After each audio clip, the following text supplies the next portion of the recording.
Bismillahirrahmanirrahim.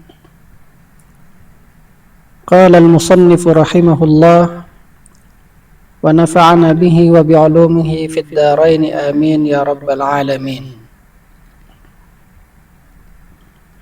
Qala wa tahirun mutahhirun makruhun wa huwa al-ma'ul mushammasu.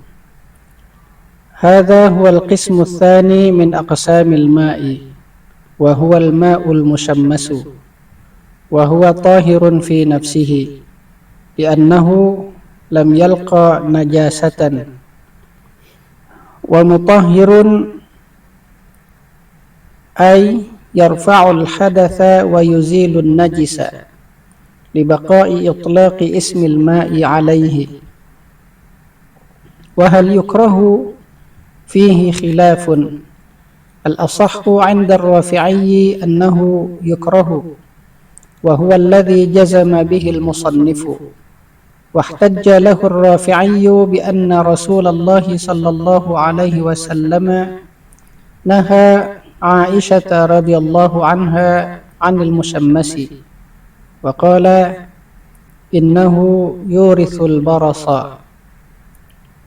Wa 'an Ibni Abbas radhiyallahu anhuma anna Rasulullah sallallahu alaihi wasallam qala man ightasala bima'in mushammasin fa asabahu wadahun fala yalumanna illa nafsah.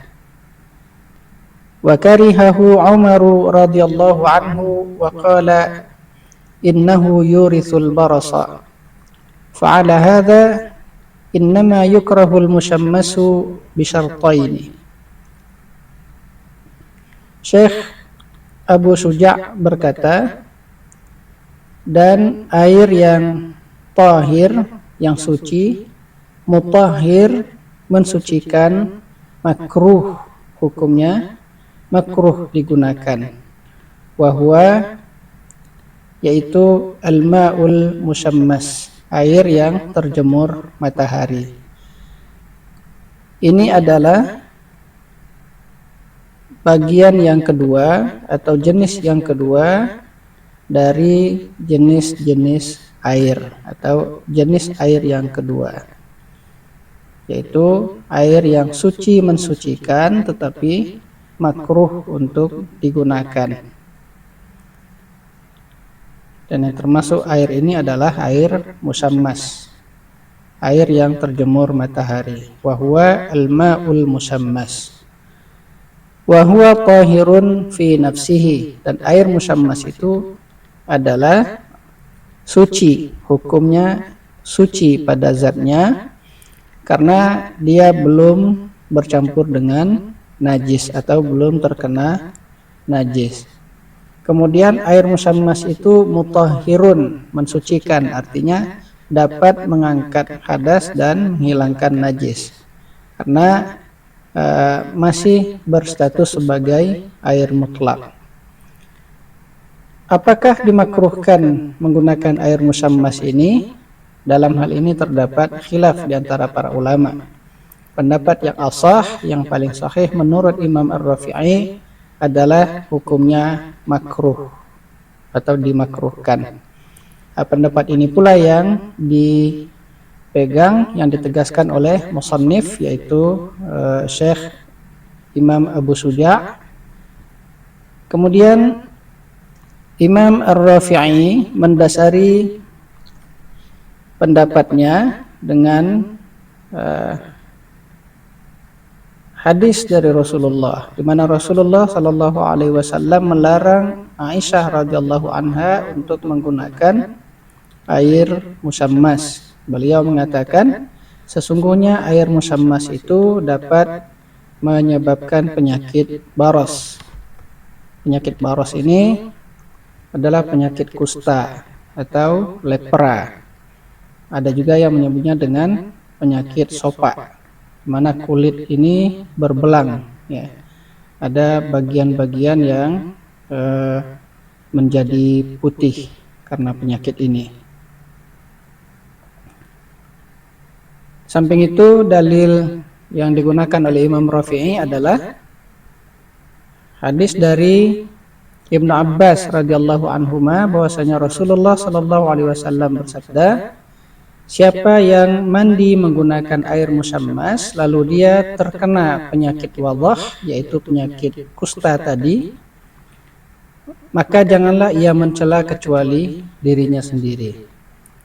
Di samping itu Umar juga memakruhkan menggunakan air musyammas ini, dan beliau mengatakan sesungguhnya air musyammas itu dapat menyebabkan penyakit kusta.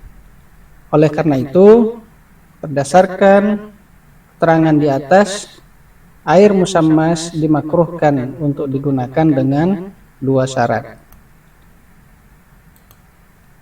Syarat yang pertama, ahaduhuma ayyakunal musyammasu fil awanil muntabi'ati kan-nuhasi wal hadidi wal rasasi, lianna asy-syamsa idza atharat fiha kharaja minha zuhumatun ta'lu 'alal ma'i wa minha yatawalladu al-barasu wa la yata'atta dhalika min ina'i adh-dhahabi wal fiddati li safa'i jawharihima, lakinnahu yahrumu isti'maluhuma 'ala ma ya'ti. فلو صب الماء المشمس من إناء الذهب والفضة في إناء مباح لا يكره لفقد الزهومة، وكذا لا يكره في أواني الخزف وغيرها لفقد العلة. Jadi syarat yang pertama adalah air yang terjemur itu berada di dalam wadah atau bejana yang muntabi'ah. Muntabi'ah ini maksudnya bejana yang mudah terbentuk. Ya, kalau dibengkokkan dia bengkok, kalau diperbaiki dia bisa menjadi baik kembali. Ya, bisa diperbaiki kembali. Benda yang bisa diperbaiki seperti ini adalah benda yang terbuat dari tembaga, besi dan timah. Jadi air musyammas itu terjemur dalam wadah yang bisa terbentuk tadi. Ya, berbeda dengan plastik, karet misalnya. Kalau kita bengkokkan dia akan kembali ke bentuk semula. Tapi benda-benda yang terbuat dari tembaga, besi dan timah, kalau kita bengkokkan, kalau kita pukul maka dia akan bengkok. Nah, tapi kalau kita perbaiki kembali maka dia akan menjadi seperti semula. Nah, maka wadah atau bejana yang terbuat dari bahan-bahan ini, tembaga, besi dan timah, inilah yang dilarang air menjadi air musyammas kalau dia berada di dalam benda-benda atau wadah-wadah yang terbuat dari ketiga bahan ini. Lianna asy-syamsa idza atharat fiha kharaja minha zuhumatun ta'lu 'alal ma'i. Ya. Karena apabila benda tersebut terkena sinar matahari, ya, maka akan keluar dari benda tersebut zuhumah. Zuhumah ini zat yang keluar dari benda yang terbuat dari ketiga bahan ini, dan nanti dia akan ta'lu 'alal ma'i, akan mengapung, akan berada di atas permukaan air, dan dia bisa menimbulkan bau yang busuk.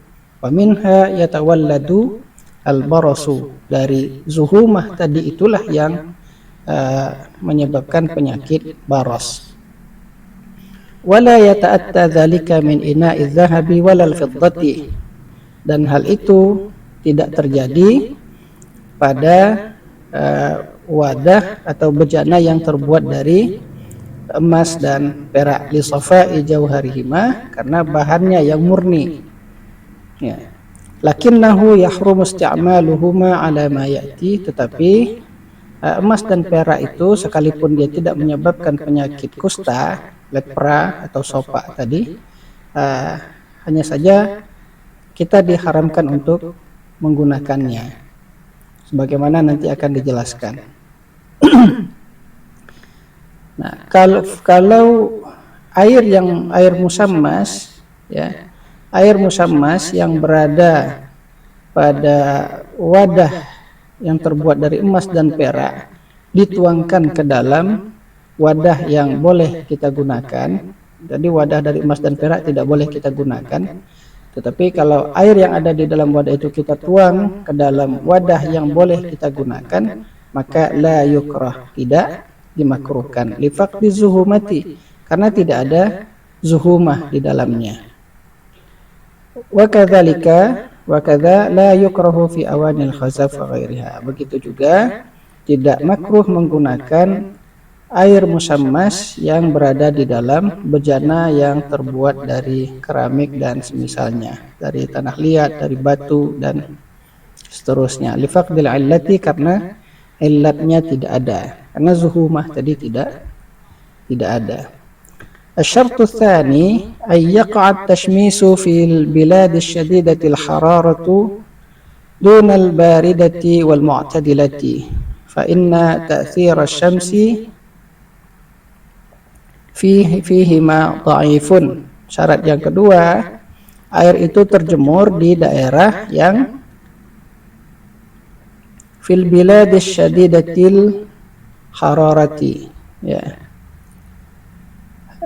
di daerah yang cuacanya sangat panas.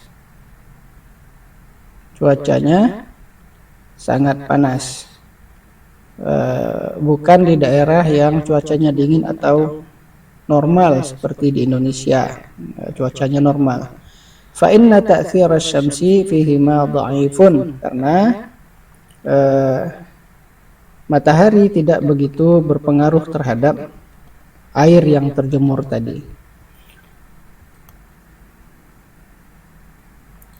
ولا فرق بين أن يقصد التشميس أم لا لوجود المحظور فلا يكره المشمس في الحياض والبرك بلا خلاف.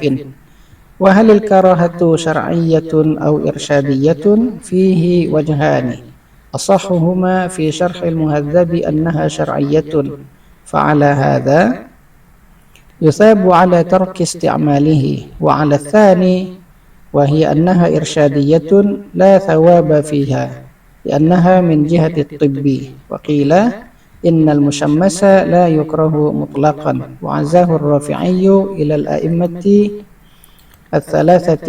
قال النووي في زيادة الروضة وهو الراجح من حيث الدليل، وهو مذهب أكثر العلماء، وليس للكراهة دليل يعتمد. وإذا قلنا بالكراهة فهي كراهة تنزيه لا تمنع صحة الطهارة، وتختص باستعماله بالبدن، وتزول بالتبريد على أصح الأوجه. وفي الثالث يراجع الأطباء والله أعلم. انتهى. وما صححه من زوال الكراهة بالتبريد قد صحح الرافعي في الشرح الصغير بقاءها. Tidak dibedakan apakah air tersebut memang sengaja dijemur ataukah tidak, karena sesuatu yang ingin dihindari masih tetap terjadi. Ya, mau disengaja atau tidak disengaja, kalau air itu terjemur, ya zuhumah tadi tetap keluar. Oleh karena itu tidak dimakruhkan menggunakan air musammas air yang terjemur di dalam telaga dan kolam tanpa ada perselisihan di antara para ulama. Jadi ulama sepakat membolehkan atau tidak memakruhkan menggunakan air kolam atau air telaga yang terjemur. Wa halil karahatu syar'iyyatun aw irsyadiyatun, apakah kemakruhan tadi sifatnya syar'i atau sekedar irsyad atau anjuran saja, arahan saja. Dalam hal ini terdapat dua wajah atau dua pendapat. Yang paling sahih sebagaimana disebutkan oleh Imam An-Nawawi di dalam kitab Syarh Al-Muhadzab, kemakruhan itu sifatnya adalah syar'i. Oleh karena itu konsekuensinya, pengaruhnya, orang yang meninggalkan untuk menggunakan air musammas akan diberikan pahala. Tapi kalau wa'ala tsani, kalau kemakruhan itu sifatnya hanya arahan semata, yaitu irsyadiyah, maka ketika seseorang meninggalkan atau tidak menggunakan air musammas, maka dia tidak mendapatkan pahala. Li'annaha min jihati at-tibbi, karena hal tersebut termasuk dalam perkara medis. Wakila, dan dikatakan bahwasanya sesungguhnya air musammas itu sama sekali tidak makruh digunakan. Imam Ar-Rafi'i menyandarkan pendapat ini kepada imam yang tiga selain dari Imam Syafi'i, yaitu Imam Hanafi, Imam Malik, dan Imam Ahmad bin Hanbal. Imam An-Nawawi berkata di dalam tambahan beliau dalam kitab Raudhah, pendapat tadi ya tidak makruh sama sekali, ya, la yukrah mutlaqan ini, kata Imam Nawawi, itu adalah pendapat yang rajih. Jadi Imam Nawawi menguatkan pendapat ini min haitsud dalil, kalau dilihat dari sisi dalil, dan ini merupakan pendapat mayoritas ulama, kata Imam Nawawi. Dan kemakruhan menggunakan air musammas ini tidak memiliki dalil yang bisa diandalkan. Ya. Kalaupun kita katakan menggunakannya adalah makruh, maka kemakruhannya hanya makruh tanzih yang tidak menghalangi sahnya taharah, yang tidak mempengaruhi sahnya taharah. Dan kemakruhan itu pun hanya ketika air musammas itu digunakan untuk mandi atau untuk membasuh badan. Kemudian kemakruhannya hilang menurut Imam Nawawi apabila air musammas itu sudah dingin atau didinginkan, menurut pendapat yang paling ashah. Nah, terkait hilangnya kemakruhan karena didinginkan tadi, itu harus merujuk kepada pendapat para medis. Wallahu a'lam, demikian pendapat Imam An-Nawawi.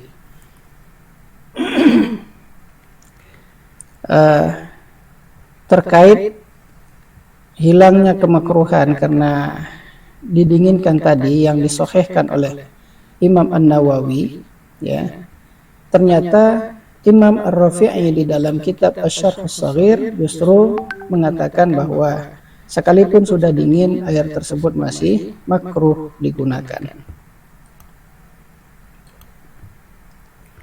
Wa qala fi Syarh al-Muhadzab as-shawabu annahu la yukrahu.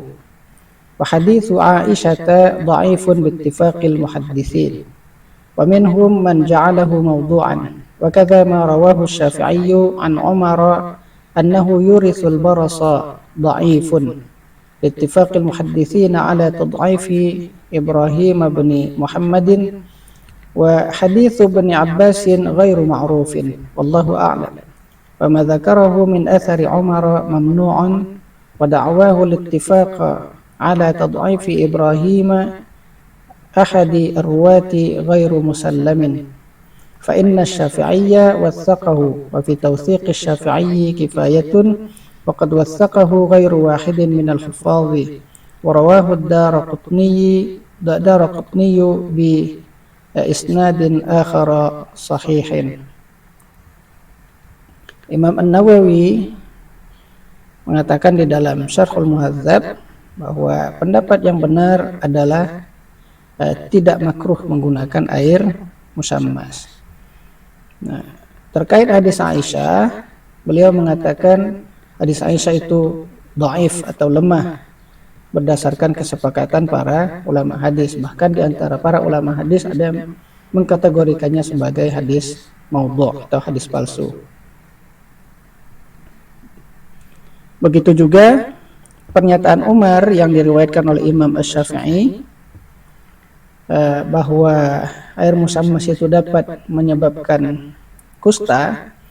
Riwayat ini menurut Imam Nawawi juga lemah, karena para ulama hadis sepakat mengatakan bahwa Ibrahim bin Muhammad ini adalah dhaif atau lemah. Sedangkan hadis Ibnu Abbas statusnya ghairu ma'ruf, bukan hadis ma'ruf. Hadis ma'ruf itu hadis sahih yang bertentangan dengan hadis lemah, ya, lawan dari mungkar. Wallahu a'lam. Nah, pengarang kitab Kifayatul Akhyar, Imam Al-Hisni, mengomentari pendapat Imam An-Nawawi ini. Beliau mengatakan apa yang beliau sebutkan terkait pernyataan Umar bin Khattab bahwasanya air musammas itu dapat menyebabkan kusta, itu mamnu', tertolak, ditolak atau tidak bisa diterima. Begitu juga da'wahul ittifaq ala tad'if Ibrahim, ya, klaim Imam Nawawi bahwa ulama sepakat mengatakan Ibrahim, salah satu perawi tadi, Ibrahim bin Muhammad ini lemah, itu juga tidak bisa diterima. Kenapa? Karena Imam Syafi'i mentautsik Ibrahim bin Muhammad ini. Imam Asy-Syafi'i mengatakan bahwa Ibrahim bin Muhammad itu thiqah. Nah, wa fi tawsiq asy-Syafi'iyyah kifayah. Ya, pernyataan Imam Syafi'i bahwa Ibrahim bin Muhammad itu thiqah itu sudah cukup untuk menguatkan Ibrahim bin Muhammad. Begitu juga tidak hanya satu orang, artinya banyak para hufaz yang juga mentautsik Ibrahim bin Muhammad. Di samping itu Imam Daruqutni telah meriwayatkan pernyataan Umar tadi dengan jalur lain, melalui jalur lain yang sahih. Qala an-Nawawi fi ziyadatir rawdati wa yukrahu syadidul hararati wal burudati. Wallahu a'lamu wal 'illatu fihi 'adamul isbaghi. Imam Nawawi mengatakan di dalam Ziyadatul Rawdah dimakruhkan menggunakan air yang terlalu panas dan air yang terlalu dingin. Allahu a'lam, karena illatnya adalah adamul isbagh, ya, tidak bisa digunakan untuk bersuci secara sempurna. Wa qad qala fi abar Thamud innahu manhiyun anha fa aqallul maratibi annahu yukrahu isti'maluha wallahu a'lam. Imam Nawawi juga mengemukakan pendapatnya tentang air sumur di daerah Thamud, ya, atau abar Thamud. Beliau mengatakan dilarang menggunakannya, atau setidaknya dimakruhkan untuk menggunakan air yang ada di abar Thamud ini. Ada pendapat yang mengatakan ada sumur yang dikecualikan, yaitu Bi'run Naqah di daerah ini, itu boleh digunakan. Wallahu a'lam. Assalamualaikum warahmatullahi wabarakatuh.